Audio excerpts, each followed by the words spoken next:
নাটোরের বড়াইগ্রাম থেকে শীর্ষ সন্ত্রাসী শুটার সজীবকে আটক করেছে পুলিশ।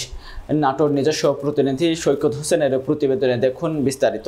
বৃহস্পতিবার বিকেলে বনপাড়া বাজার বাইপাস এলাকার জনৈক রিঙ্কুর বাড়ি থেকে সজীবকে আটক করে সেনাবাহিনী ও পুলিশ। আটক সজীব নাটোর সদরের দত্তপালা এলাকার জনৈক রাইজুলের ছেলে। এলাকাবাসী জানায়, বিকেলে এলাকাবাসী জানতে পারে রিঙ্কুর বাড়িতে ৩ জন সন্ত্রাসী অবস্থান করছে। এ সময় তারা তাদের ধরতে ওই বাড়ি ঘেরাও করে।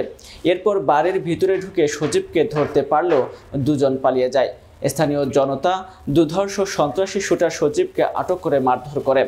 বনপাড়ার সেনা ক্যাম্পের সেনা সদস্য ও বনপাড়া পুলিশের তদন্ত কেন্দ্রের পুলিশের অফিসার ফোর্স উপস্থিত হয়ে অচেতন অবস্থায় সজীবকে উদ্ধার করে উপজেলা স্বাস্থ্য কমপ্লেক্সে নিয়ে যায়।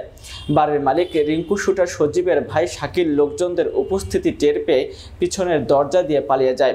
পালিয়ে যাওয়ার সময় তাদেরকে ধরতে গেলে 2 জন ব্যক্তির হাতে কামড় দিয়ে রক্তাক্ত জখম করে। উল্লেখ্য, শীর্ষ সন্ত্রাসী সজীব বেশ কয়েকটি হত্যা, অস্ত্র, চাঁদাবাজি, কুপিয়ে জখম সহ অনেক মামলার পলাতক আসামি। তার মধ্যে উল্লেখযোগ্য দত্তপাড়া যুবলীগ নেতা হাসান হত্যার প্রধান আসামি এই সজীব। এটা আমরা জানি সে মাদকের সাথে জড়িত, আর এই বাড়িতে সকল অনৈতিক কার্যকলাপে এখন সকল ভাড়াটিয়ার মুখে আপনি শুনতে পাবেন। দেখি আগামীকালকেও দেখি ঘরের ভিতরে হিরোইন বাবা খাচ্ছে গতকালকে। তারপরে এখনো বাড়ির মালিককে ফোন দিছি, ভাই আপনি কোথায়? বলছে আমার বাসাতে যাও, আমি আসতেছি, তোমার টাকা তোমাকে ব্যাগ দিব। এই বাসাতে সব রকম মানে কাজ চলে, নারীর থেকে শুরু করে অবৈধ কাজ সব চলে। বাসাটা হলো লাউদারা রিঙ্কুর বাসা।